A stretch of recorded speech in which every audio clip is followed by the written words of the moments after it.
Dios te salve María, llena eres de gracia, el Señor es contigo.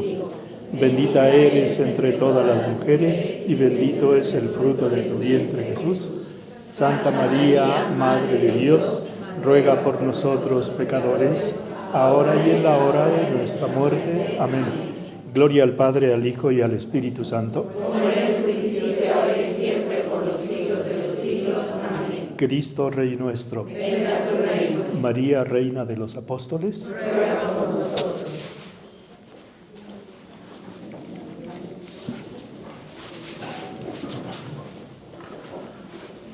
Aunque ya estamos muy avanzados, estamos todavía en el primer mes del año.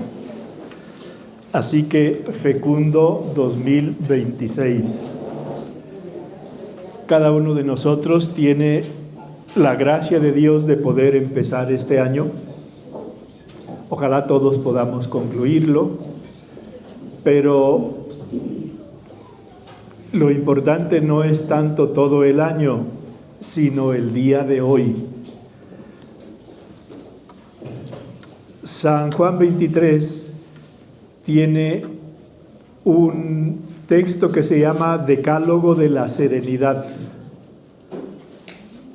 Son 10 propósitos que él se traza, pero cada uno de ellos empieza solo por hoy. Por ejemplo, solo por hoy seré paciente. Solo por hoy dedicaré 15 minutos a una buena lectura. Solo por hoy seré ordenado. Cada uno de nosotros tiene seguramente 10 necesidades o más. Y ni siquiera sería necesario poner las 10. Bastaría poner 2 o 3 que consideráramos más importantes y que nos propusiéramos también el solo por hoy. El año pasado empezamos a tratar un tema que es, más que un tema, es una personalidad, San Pablo. Y el año pasado les hablé yo de 2 aspectos de la personalidad de San Pablo. De su personalidad humana, su vida, su carácter, su vocación, y de su personalidad cristiana. Pero él fue más que eso. Fue formador y fue apóstol. Y ahora vamos a tratar, tenemos 7 sesiones, esos 2 temas. Tiene 2 finalidades el tratar estos 2 temas. Por un lado, ayudarles en su formación cristiana, porque en el fondo vamos a estar hablando de la Sagrada Escritura. Y la Sagrada Escritura tiene que ser nuestro libro de texto fundamental. Puede faltarnos cualquier otro libro, pero nunca debería faltarnos la Sagrada Escritura. Y tan palabra de Dios es el Antiguo Testamento como el Nuevo. Sin embargo, sabemos que el Nuevo es la palabra definitiva de Dios para nosotros, porque es nada más y nada menos que la segunda persona de la Santísima Trinidad, palabra eterna que viene a vivir entre nosotros.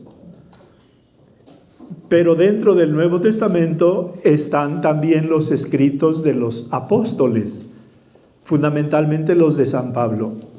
Entonces, tratando este tema, vamos a conocer mucho mejor la personalidad de San Pablo y todo lo que significan los primeros decenios de la vida del cristianismo. Ya no solo en Tierra Santa, sino en Europa, la Europa de entonces. Porque la vocación de San Pablo fue ser maestro de los gentiles y defensor de la verdad. Fundamentalmente, maestro de los gentiles. Y les recuerdo que la palabra gentil tiene 2 formas de entenderse. Una, dentro del contexto humano de una persona educada, de una persona de buenas formas, de una persona afable. Es un hombre gentil, es una mujer gentil. Pero no es ese el contexto, que es el más habitual. El contexto bíblico y el significado de gentil es todo aquel que no es judío. Y el Señor le encargó a San Pablo ser maestro de estos, de los gentiles. Por un lado, entonces, está el aspecto del conocimiento de San Pablo, de la Sagrada Escritura, de la Palabra de Dios, pero el segundo aspecto tiene que darse, y es el más definitivo, es ¿qué puedo yo imitar de la vida de San Pablo en mi propia vida? Porque la vida de los santos la vida de los santos es un espejo donde cada uno de nosotros tiene que verse reflejado. Y hay que ir viendo qué aspectos puedo yo imitar de la vida de San Pablo, para que estos círculos sean unos círculos prácticos que no solo enriquezcan mi inteligencia, cosa importante porque un cristiano maduro tiene que ser un cristiano bien formado, sino que lleguen a irme cambiando y mejorando en mi temperamento, en mis valores, en mis virtudes, en mis hábitos, en mis programas, en mis métodos, y todo lo que vamos a ir viendo de San Pablo en una dimensión distinta tiene que irse dando de alguna manera también en nuestras vidas. Y es entonces como los santos se convierten en puentes entre nosotros y Dios. Quizás si nos ponemos directamente a hablar con Dios, cosa que podemos hacer porque somos libres, nos puede parecer o demasiado elevado o demasiado abstracto. No es así, pero nos puede parecer. Sin embargo, en ocasiones, cuando lo hacemos a través de la vida de algún santo, como que esa santidad de Dios se nos hace más concreta y más práctica y más cercana a nosotros. Por eso entonces es bueno tener estas dos finalidades muy presentes. La que mejora nuestra formación a nivel intelectual de principios, de datos y demás, y la que mejora nuestras vidas. Y el fruto completo es un fruto doble. Tiene que ser este fruto doble. Dicho esto, vamos a continuar. Yo les decía que la vez pasada les hablé de la vida de San Pablo, del carácter de San Pablo, de la vocación de San Pablo. Y como cristiano les hablé de sus virtudes, les hablé de las relaciones que tenía con Dios Padre, con Dios Hijo, con Dios Espíritu Santo, que fueron sus formadores. Para ser un buen formador hay que dejarse formar, y él se dejó formar por ellos. Y ahora voy a hablarles precisamente de este otro aspecto de formador y después de apóstol. Para hablarles del aspecto de formador, lo primero que quiero hacerles caer en la cuenta es precisamente el título, es Maestro de los Gentiles. Y formador significa una persona que ayuda a que otro adquiera una determinada forma. Si yo fuera profesor en una universidad y estuviera impartiendo asignaturas que tienen que ver con arquitectura, buscaría que quienes me escucharan fueran adquiriendo la forma de un buen arquitecto, o de un buen doctor, o de un buen ingeniero, o de un buen programador. San Pablo es formador, pero lo que él forma no son arquitectos, no son ingenieros, son cristianos. Y lo que él les transmite y les ayuda a adquirir es la forma de ser de un cristiano, de un creyente. Y esto lo hace fundamentalmente entre los gentiles. De ahí que, fíjense ustedes, no es así, pero simplificando mucho. Vamos a suponer que esto es Tierra Santa. Es mucho suponer, pero en el fondo es verdad, porque se trata de un ¿cómo se llama la forma geométrica? De un rectángulo vertical, digamos así. Bueno, pues voy a señalar con mi dedo derecho, con mi dedo índice de la mano derecha, aquí, cuando termina Tierra Santa, tenemos el Jordán, que baja, que está arriba, nace entre Líbano, Siria y Galilea, y baja hasta el Mar Muerto, y es el límite geográfico entre Tierra Santa y Jordania. Encima de Jordania está Siria, y encima de Tierra Santa está Líbano. Y entre Siria, Líbano y Tierra Santa está el monte Hermón, donde hay nieves perpetuas, y el agua de deshielo es el agua que crea el Jordán, que muere en el Mar Muerto. Bueno, el Señor vivió solo aquí, en el rectángulo. Una vez parece que se escapó, se escapó al Líbano, porque estuvo en Sidón, en Tiro y Sidón, y Líbano, como les dije, está encima de Tierra Santa. Pero San Pablo no nació aquí. Si seguimos, vamos a ser generosos, aquí hay otro rectángulo horizontal. Este rectángulo horizontal es Turquía. Y San Pablo nació en Turquía.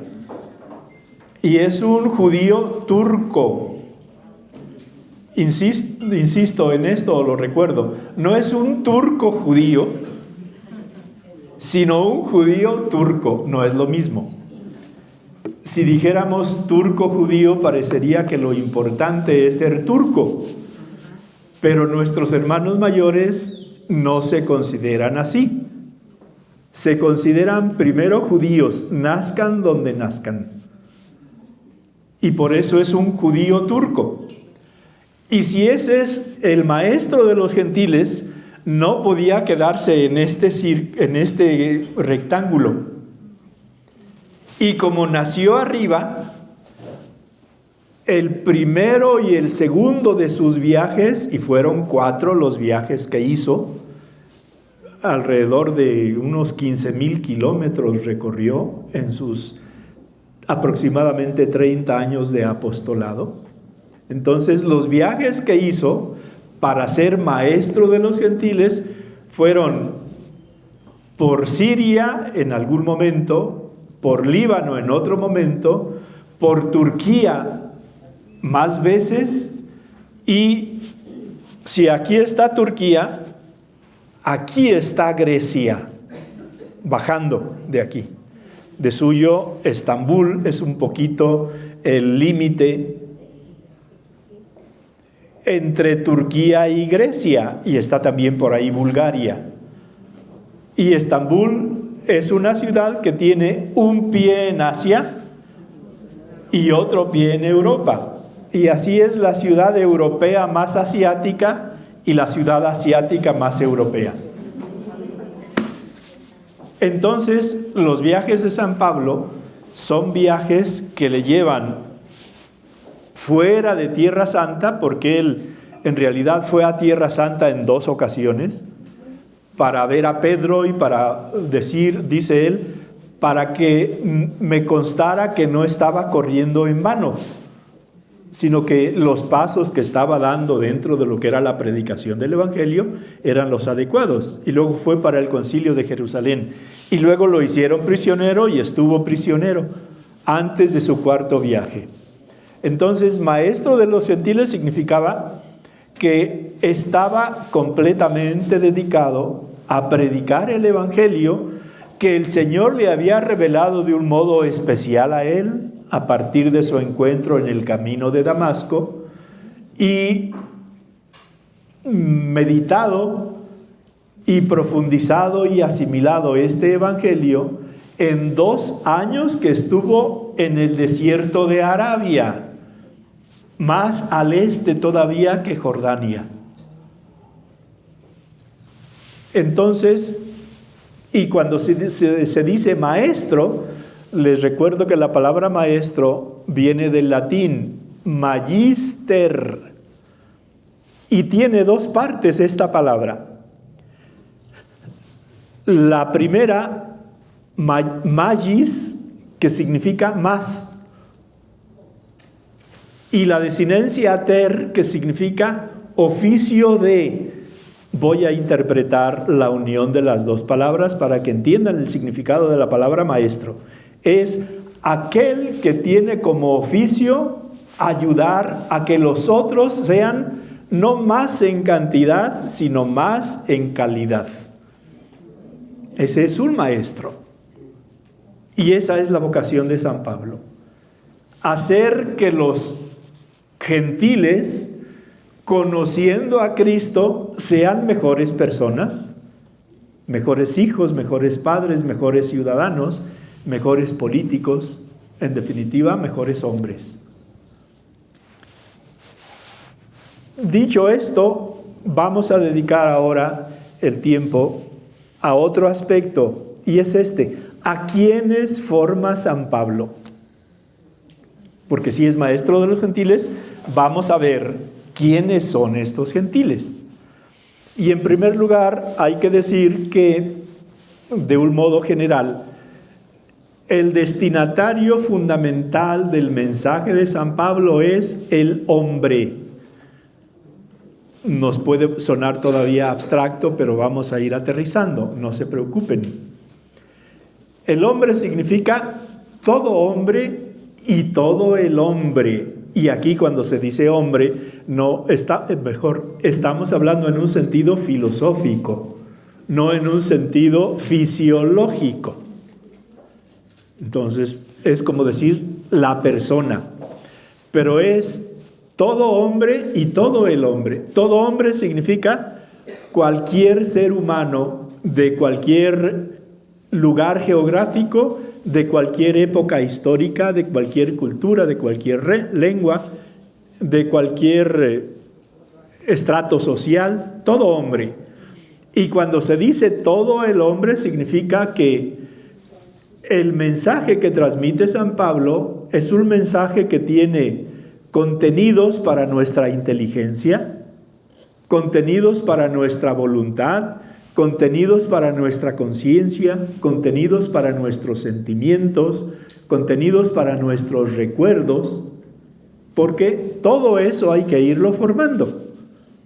Porque si no formamos todo eso, el resultado final en cada persona y consecuentemente en cada familia no es el esperado, no es el deseado. Ahora bien, San Pablo sabe que todo hombre es capaz de lo mejor y de lo peor en todas las etapas de su vida, porque somos libres. Y siendo libres podemos elegir el bien y nos vamos haciendo mejores, o podemos elegir el mal y nos vamos haciendo peores.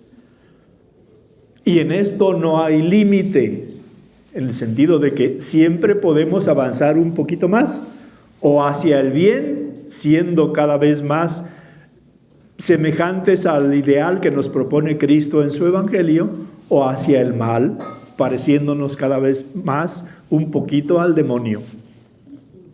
Y en todos nosotros hay elementos que nos impulsan a ser mejores y hay elementos que nos impulsan también a ser peores. Todo hombre y en todas las etapas de su vida. Ahora, ¿qué se va dando según las respuestas de cada persona con este principio? Si yo soy capaz de lo mejor y de lo peor, si acallo la voz de mi conciencia, me voy haciendo cada vez peor.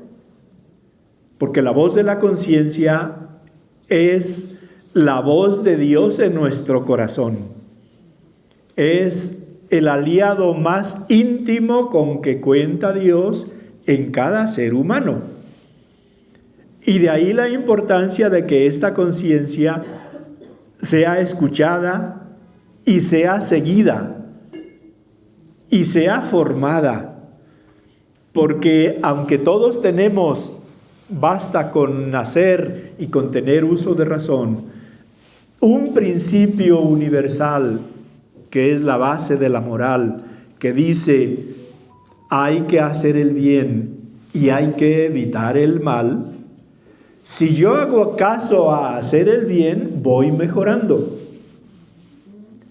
Si no evito el mal, voy empeorando. Y esto lo voy conociendo yo en mi conciencia, con los principios que vaya teniendo según la edad, según el uso de razón, según la formación que vaya recibiendo. Por eso entonces, si el hombre acalla la voz de su conciencia, se oscurece la conciencia, se desorienta la conciencia, y si la conciencia fuera como una brújula espiritual, me señala el norte cuando debe señalarme el sur y el este cuando debe señalarme el oeste, y vienen muchos errores en las conductas humanas. Pero se oscurece la conciencia, pero también se endurece la conciencia, se endurece el corazón. Recuerden el texto del Evangelio de hoy, recuerdan cómo es un detalle típico de San Marcos, que dice que el Señor se enojó y se entristeció por la dureza de corazón de los escribas y fariseos que le estaban escuchando en el Evangelio de hoy. ¿Por qué? Por la dureza de corazón. Y lo peor que nos puede ocurrir si deformamos nuestra conciencia, pero es una consecuencia lógica, es que se nos endurezca el corazón. Y el corazón endurecido no hará caso a nada ni a nadie. Y se empobrece el corazón.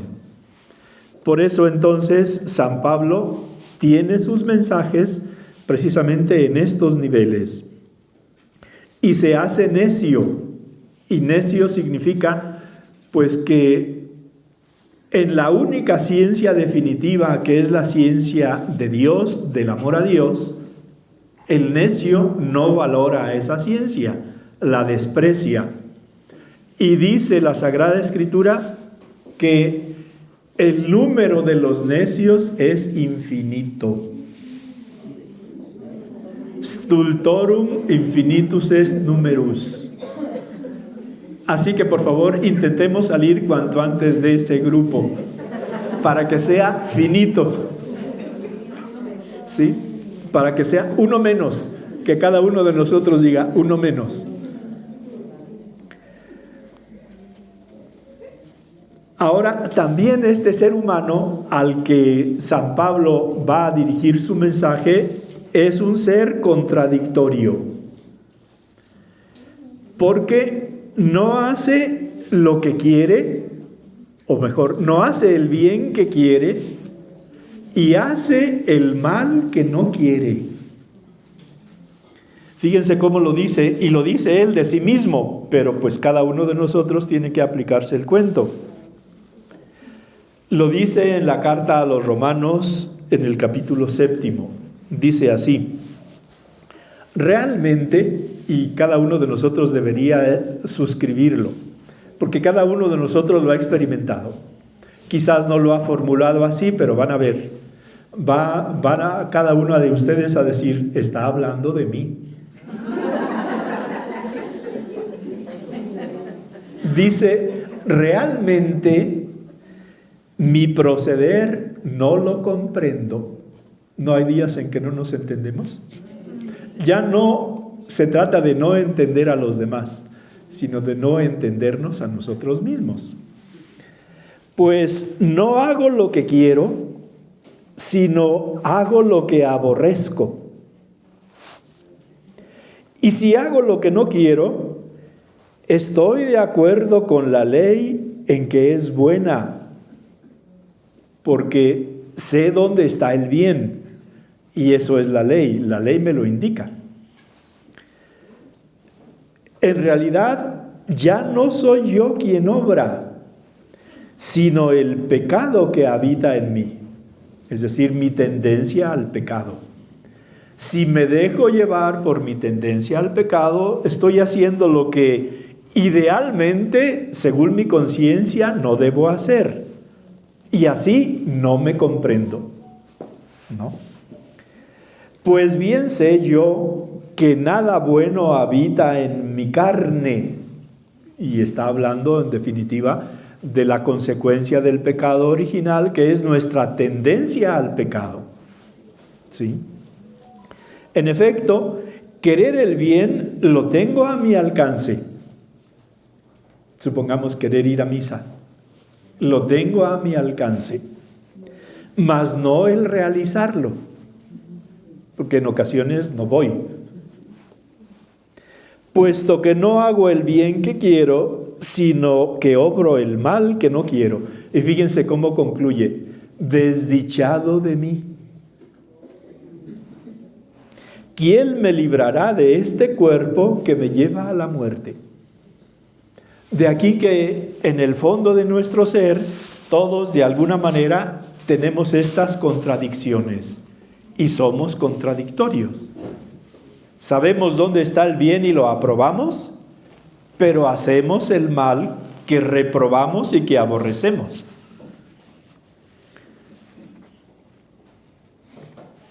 Ahora bien, si acepta a Cristo, este hombre contradictorio se va transformando y renovando progresivamente. Y es lo que San Pablo habla con el término de hombre nuevo, con sentimientos nuevos, con criterios nuevos, evangélicos, con costumbres nuevas, con principios nuevos, con valores nuevos. Y es esto lo que él transmite a los gentiles. Y lo logró también en determinados lugares y momentos que los gentiles no cristianos, de los gentiles cristianos decían: miren cómo se aman. No dijeron: miren qué organizados están, miren qué inteligentes son. No dijeron eso, dijeron: miren cómo se aman. Y en esta misma línea hay un texto, lo pueden apuntar si están tomando alguna nota, que se llama Carta a Diogneto. El nombre es un nombre para nosotros extraño, pero significa conocido de Dios, Diogneto, con D. Y ahí habla de lo que es la vocación del cristiano en el mundo. Extraordinario ese texto, no se lo voy a citar ahora, así les pico un poquito su curiosidad y lo encuentran. Entonces, si hace caso a la voz de la conciencia, se transforma en santo, en hombre nuevo, en mujer nueva, se renueva y practica el mejor de los carismas, que es el amor cristiano. Y ahí está todo el capítulo 13 de la primera carta de San Pablo a los Corintios, donde habla sobre la importancia del amor y las cualidades del amor. Y ese es el núcleo de todo el Evangelio, que dicho de una manera mucho más sintética son 3 palabras de San Juan en su primera carta, que dice: Dios es amor. Eso es lo importante. Y si Dios es amor y nos creó a su imagen y semejanza, nuestra vocación en este mundo consiste en esto: convertirnos en amor a Dios y en amor de Dios a los demás. Esa es nuestra vocación y esa es nuestra misión. Y San Pablo habla también mucho sobre este punto. Avanzamos ¿Quién? Ya les dije un poquito, vamos a avanzar a otro grupo. Dentro de este grupo general del hombre al que San Pablo viene a predicar su evangelio, están los gentiles. Y nuevamente, ¿por qué los gentiles? Cristo había venido a salvar, completando en sí mismo las profecías del Antiguo Testamento respecto al Mesías. Pero era el Mesías primero para el pueblo de Israel. Sin embargo, ya Isaías dice que no es solo el pueblo de Israel. Dice, te hago luz de las naciones, para que lleves mi mensaje hasta el fin de la tierra. Siempre hay un poquito esa tensión entre lo local geográficamente y lo universal. La voluntad de Dios es salvar a todos. Hay quienes se han dedicado a los judíos, que son los apóstoles, que fue el Señor durante 3 años, y está San Pablo dedicado a los gentiles. Este grupo de los gentiles, de alguna manera, es más necesitado que los judíos desde el punto de vista religioso, porque los judíos tienen la ventaja de 2000 años de historia de la revelación progresiva de Dios a ese pueblo, si contamos aproximadamente desde Abraham en adelante.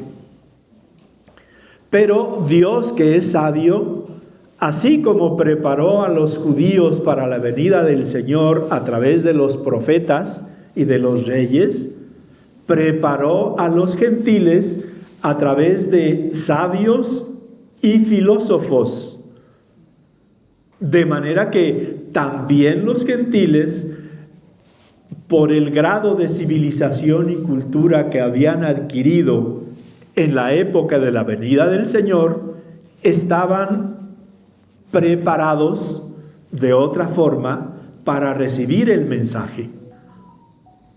Por ejemplo, para los judíos es un escándalo que Dios se haga hombre. No concebían eso. Y menos que el Mesías se presentara como se presentó. Ellos tenían otra idea del Mesías que querían. Querían un Mesías militar, un Mesías rico, un Mesías rey, con su corte, con sus etcétera. Y les viene un Mesías distinto. Pero es el Mesías que Dios quería, no el que ellos pensaban. Sin embargo, para un gentil educado en la cultura griega, el que Dios se hiciera hombre no era un escándalo. Vamos a acudir al arte. El arte griego es un arte excepcional en cuanto a sus categorías, en cuanto a sus realizaciones. Y en la mejor época, que es la época clásica, tienen un principio que es un puente perfecto para la encarnación, porque ellos esculpen a los dioses como hombres y a los hombres como dioses. Y eso es justamente lo que ocurre en la encarnación, que un Dios se hace hombre. A ellos les repugnaba otra cosa, les repugnaba la resurrección. De suyo, San Pablo, en el discurso que tuvo en el Areópago de Atenas, fue escuchado hasta que dijo, resumiendo un poquito la historia de la salvación, dice, y ese Jesús que coincide con el Dios desconocido que él viene a predicarles a los griegos que tienen un altar al Dios desconocido, ese Jesús resucitó. Cuando escucharon lo de resucitó, le dijeron, mira, de esto te escuchamos otro día, ¿eh? Bueno, pero estos son los gentiles que tienen una gran ansia de conocer a Dios, que tienen muchas carencias desde el punto de vista moral, pero que están insatisfechos con eso.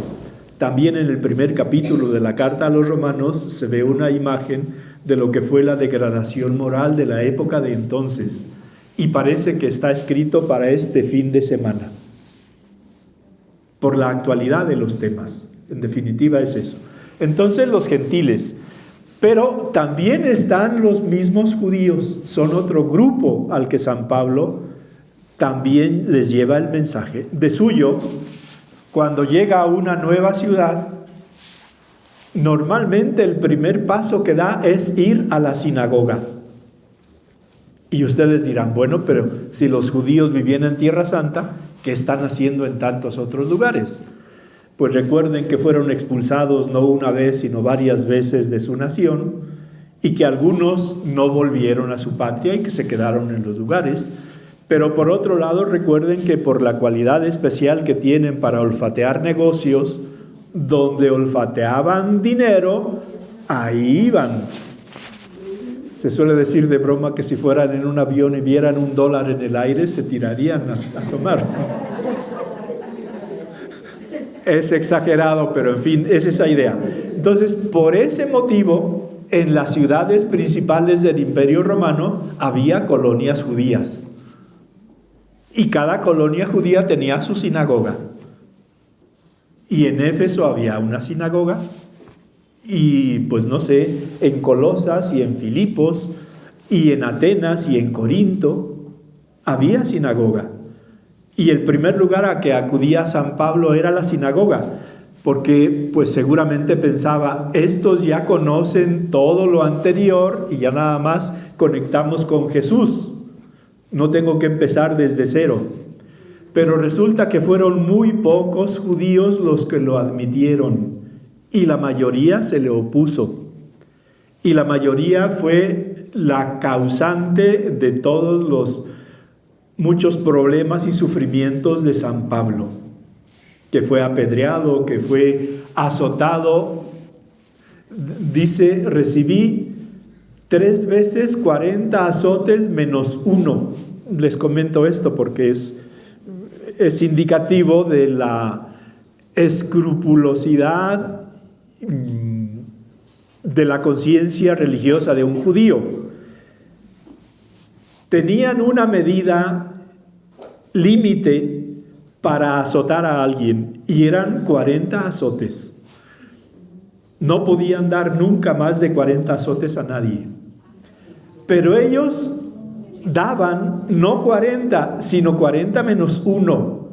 No fuera que se excedieran y que exageraran y que se hubieran equivocado en el número de azotes.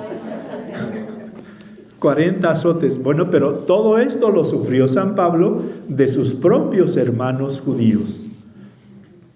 Hasta que en un momento dice, bueno, pues después de que yo he venido a predicarles el Evangelio a ustedes, hermanos míos en la fe, y no lo han recibido, me vuelvo ahora completamente a los gentiles. Sin embargo, San Pablo, les digo, es judío, y es judío turco. Y en la carta a los romanos, sobre todo del capítulo 9 al capítulo 11, habla un poquito de todo lo que es la historia de sus hermanos en religión, del amor que él les tiene, del deseo que tiene de que conozcan a Cristo y de que se conviertan, y que él daría gustoso su vida con tal de que eso sucediera. Y añade, pero tristemente en el presente, ante las Escrituras, tienen como un velo delante de los ojos que les oculta la verdad.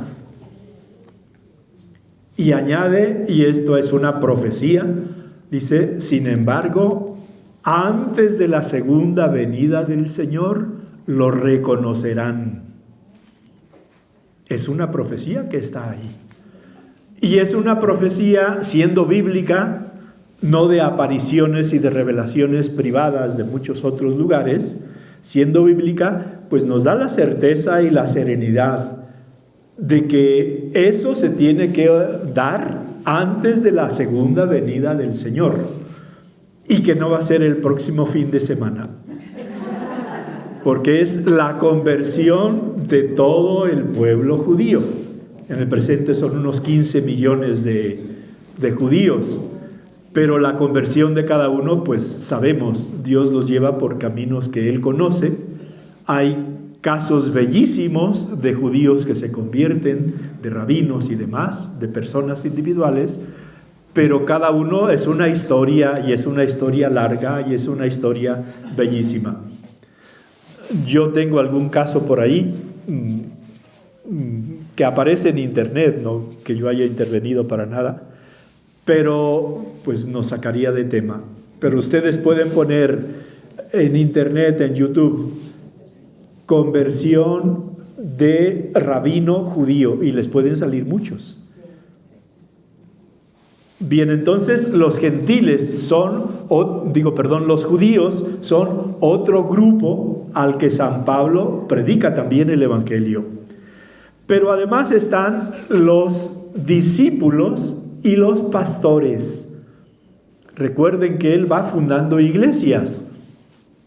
Y al ir fundando iglesias tiene que desplazarse de ciudad en ciudad, porque su límite es la geografía de entonces. El mundo entero era Europa, digamos, y un poquito de Asia.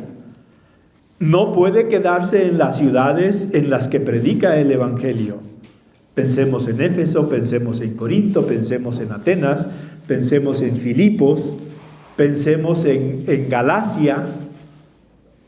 ¿Y qué es lo que hace? Elige entre los que le escuchan a alguno o a algunos que puedan ayudarle a dirigir esa iglesia recién fundada.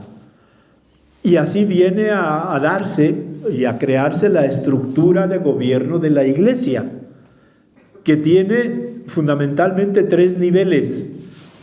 El sucesor el vicario de Cristo, que es Pedro. Los sucesores de los apóstoles, que son los obispos, y los que ayudan a los obispos, son 2 niveles, los presbíteros y los diáconos. Por eso el orden sacerdotal en la Iglesia Católica tiene 3 niveles. El nivel del obispo, que tiene el grado sumo del sacerdocio. El nivel del presbítero, que es el ayudante del obispo, que es un grado intermedio del sacerdocio. Y el nivel del diácono, que se concreta en servicios más específicos que no implican ni la celebración, consagración, ni el perdón de los pecados. Entonces, lo que hace San Pablo es, si funda la iglesia de Corinto, dejar a uno que sea la cabeza de Corinto. Y la cabeza de Corinto se llama episcopos. Y episcopos es una palabra griega que significa, por decirlo, supervisor. El encargado de que lo predicado se vaya dando de una manera correcta en la comunidad recién fundada. Y esos son los obispos. Pero como no se dan abasto, los obispos se ayudan de los presbíteros. Presbítero significa más anciano, entendiendo que con las canas hay más sabiduría. No siempre ocurre así, pero es ideal que ocurra de esa manera. Entonces, San Pablo forma también a estos presbíteros y episcopos u obispos que él mismo elige y que él destina en los distintos lugares. Y por eso tenemos cartas de San Pablo dirigidas a comunidades, a los Efesios, a los Corintios, a los Gálatas, y cartas dirigidas a formados por él en el nivel de formadores de comunidades, de responsables de comunidades, Timoteo y Tito, y por ejemplo también San Lucas. San Lucas estuvo con él, y San Lucas, que escribe el tercer evangelio, es también el autor de los Hechos de los Apóstoles, que tiene como protagonista en su primera mitad a San Pedro y en su segunda mitad a San Pablo. Y puede ser tan concreto en lo que dice de San Pablo, mucho de lo que conocemos de San Pablo lo conocemos desde los Hechos de los Apóstoles. Esto que es tan concreto lo es porque San Lucas estuvo como discípulo de San Pablo. Y así. Ahora, forma también a comunidades con sus fieles.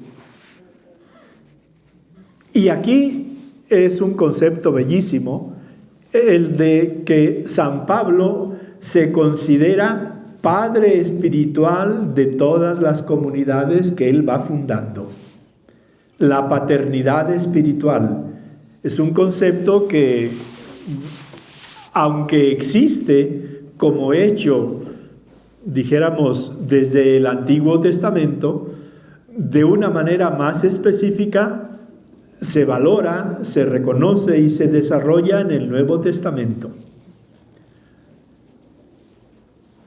Y San Pablo se considera padre espiritual de la iglesia de Corinto, de la iglesia de Éfeso, de la iglesia de Galacia. A propósito de Galacia, es un dato cultural que considero importante. En latín, Francia se dice Galia. Y al francés en latín se le llama Gallus.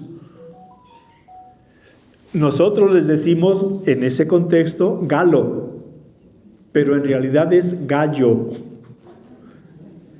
En francés gallo se dice coq. Por eso, dentro de los símbolos de Francia, además de la Torre Eiffel, de la Tour Eiffel, además de esa torre, está también el gallo. Pero de gallo, que se dice en francés coq, viene coquetear. Hacer el gallito, coquetear. Bueno, pero San Pablo no escribe a los galos, escribe a los gálatas. Y los gálatas son un pueblo de una región del centro de Turquía. Les dije que San Pablo era turco. Entonces, tengamos presente ese punto. Las comunidades a las que San Pablo va fundando son comunidades de las que él se siente, espiritualmente hablando, su padre. Él conoce las situaciones y los problemas que se van dando en todas esas iglesias. Y precisamente por eso escribe cartas específicas a los Efesios, por ejemplo, sobre el matrimonio, ¿sí? A los Gálatas sobre la ley antigua y la ley nueva. Es bellísima esa parte, donde habla cómo la ley de Moisés es un pedagogo hasta que llega Cristo, y que una vez que llega Cristo, la ley de Moisés ya no vige para el creyente en Cristo, porque había también esta tendencia comprensible entre los judíos convertidos en Tierra Santa al cristianismo y los paganos gentiles convertidos al cristianismo. Los judíos convertidos al cristianismo querían que los gentiles convertidos al cristianismo observaran la ley de Moisés. Y hubo una discusión muy seria. El tema del primer concilio ecuménico de la Iglesia Católica fue precisamente eso. ¿Hasta qué punto obliga la ley de Moisés a un creyente en Cristo? Y es ahí cuando se dispone que el que crea en Cristo no está obligado a cumplir la ley de Moisés, ni a circuncidarse, ni a observar otras prácticas religiosas que eran, creo que les he dicho alguna vez, 613 entre mandatos y prohibiciones. Les comenté que era, según dicen, y si ustedes tienen paciencia y lo pueden comprobar mejor, coincide con el número de granos de toda granada. Por eso en las casas de los judíos hay a la entrada una granada, que puede ser la natural o puede ser granada artística, de plata, de oro, de algún metal. Porque viendo la granada recuerdan el conjunto de mandatos y de prohibiciones de la ley. Bueno, pues lo que hace Jesús y lo que se decide en el concilio, primer concilio ecuménico de la iglesia que se tuvo en Jerusalén, fue que el creyente en Cristo no está obligado a cumplir la ley de Moisés. Entonces, toda esta problemática San Pablo la conoce y va dando indicaciones muy concretas y muy específicas a los distintos grupos, a las distintas comunidades. Las comunidades y sus fieles. Y piensen que estas comunidades vienen a ser un fermento en el mundo pagano. Y que habla al mundo pagano en términos nuevos, porque son valores nuevos. El término, por ejemplo, de ser santos. Si esto lo escucha por primera vez un griego de aquella época, preguntará de inmediato, ¿y eso con qué se come? Y ya San Pablo y los demás apóstoles van explicando ¿qué significa ser santo? Y les hablan del Evangelio. Ser sal de la tierra, ser luz del mundo, ¿sí? Ser buenos pastores, ser buenas ovejas, mantenernos unidos a la vid como buenos sarmientos para dar fruto. Son terminologías evangélicas que van explicando a un mundo pagano que no tiene estos criterios, que no tiene estos conceptos, pero que tiene esas aspiraciones y esas ansias profundas. Y el mensaje de Cristo, la grandísima ventaja que tiene es que llega perfectamente a cada corazón humano. Y está hecho a medida de cada corazón humano. Y mejora y eleva cada corazón humano.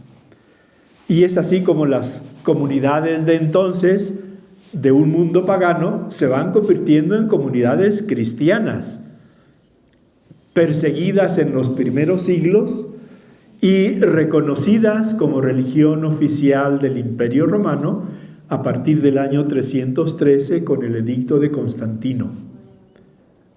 Pero en definitiva son estas comunidades las que reciben por primera vez la novedad del mensaje evangélico. Y la reciben sobre todo por la audacia y el arrojo y el celo apostólico de San Pablo. Por eso es maestro de los gentiles. Ahora bien, también otro grupo humano al que San Pablo forma son las familias. Hablamos antes de comunidades y de individuos, pero están también las familias. Y San Pablo habla a los esposos y les habla de los deberes de los esposos. A las esposas les habla de los deberes de las esposas. A los hijos, a las viudas. Pero también dentro del contexto social de entonces, a los amos y a los siervos. Porque había esclavitud en ese momento y se veía como una cosa normal. Vemos después que no es así, no debe ser así. Pero para cada uno de ellos tiene su mensaje. Fíjense, por ejemplo, a los padres de familia. les dice que deben buscar una familia en la que haya unidad. Y que esa unidad se logra con entendámoslo bien, hay que explicarlo, una mutua sumisión. No es que la mujer deba obedecer al marido, sino que ambos, de común acuerdo, deben llegar a soluciones pactadas. De forma que en ocasiones quien se someta sea ella, pero en otras ocasiones quien se someta sea él. Porque la vocación inicial es compañera te doy, no servidora ni esclava, ni objeto de úsese y tírese, ¿no? En definitiva, con esto quiero decirles que el modelo de familia que presenta San Pablo en la época helenística, porque le tocó eso a él, es un modelo que es un escándalo. No, bueno, quiero decir escándalo en cuanto a que es nuevo y se puede considerar en alguna ocasión como utópico, pero es el ideal, porque cuando Dios nuestro Señor los creó, recuerden, los creó hombre y mujer, o varón y mujer, para no meter la palabra hombre, hablando específicamente de este contexto, varón y mujer. Entonces, San Pablo habla en cada caso de deberes muy específicos, una mutua sumisión. Esto es de la carta a los Efesios, donde habla sobre el matrimonio. Y esta unidad de la que hablaba antes se tiene que basar en el único fundamento sólido del ser humano y del cristiano, que es el amor. El amor. Habla a los hijos y les dice su deber, es el cuarto mandamiento, honrar y obedecer a los padres. Pero también en relación con los padres o de los padres con los hijos, fíjense qué concreto, tienen que procurar su instrucción, su corrección y esto que es muy importante y no siempre caemos en la cuenta, no exasperarlos.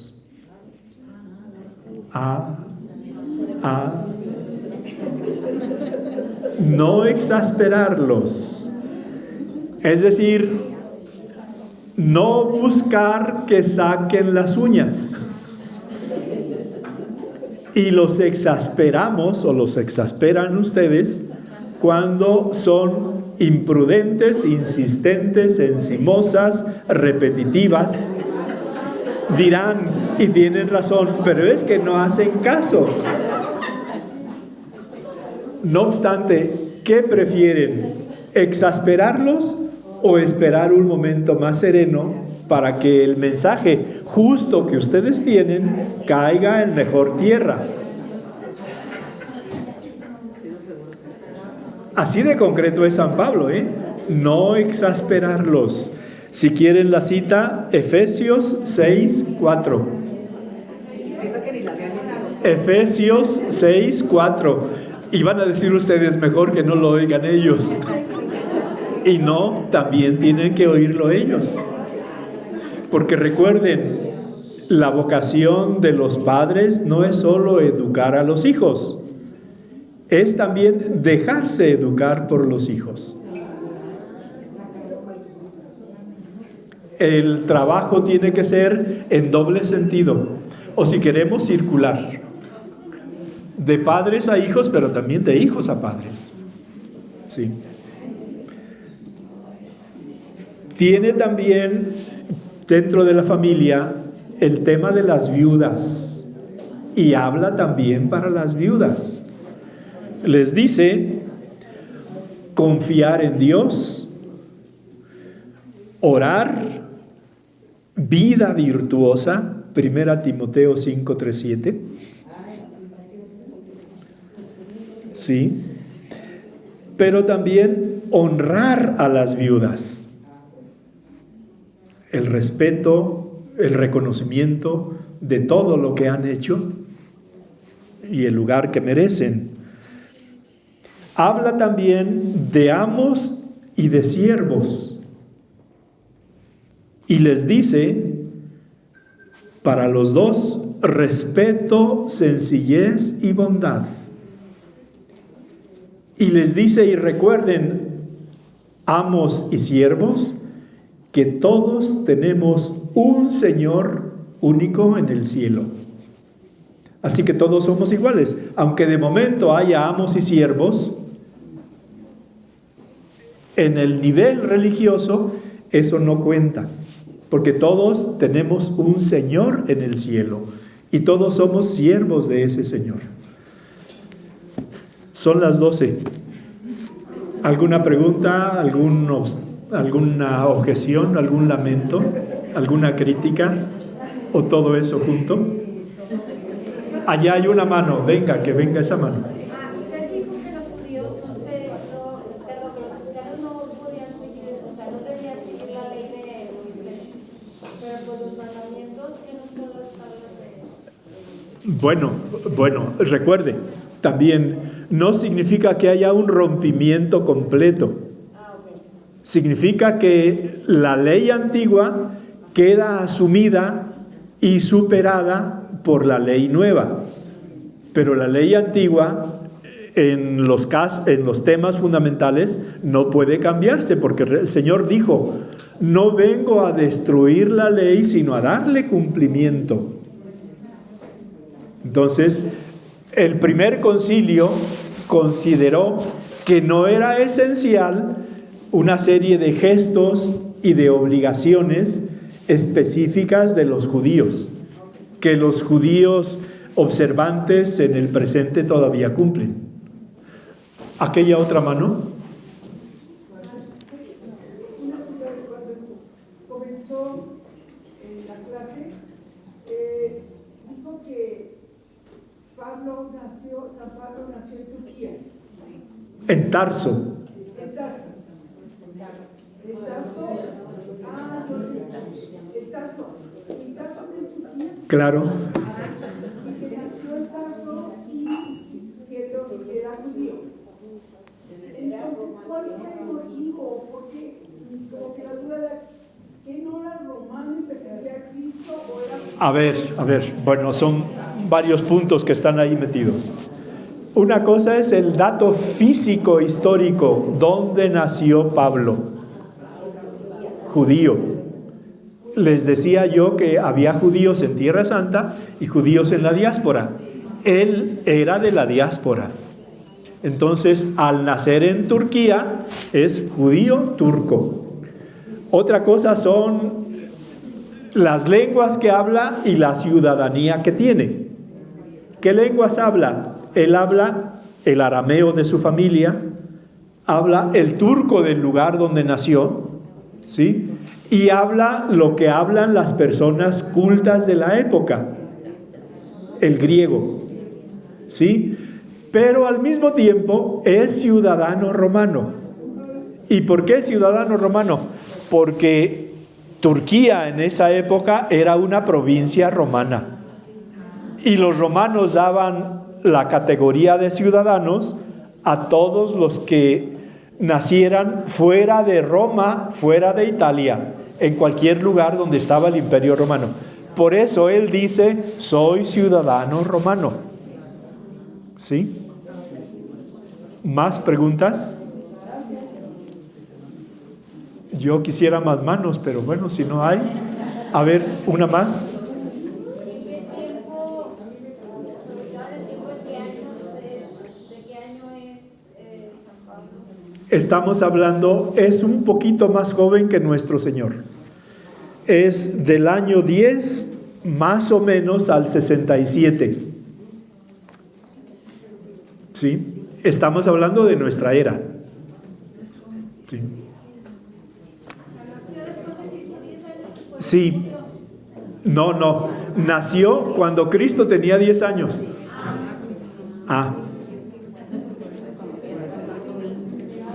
Bueno, nos vamos entonces. Te damos gracias, Señor, por todos tus beneficios, a ti que vives y reinas por los siglos de los siglos. Cristo, Rey nuestro. María, Reina de los Apóstoles.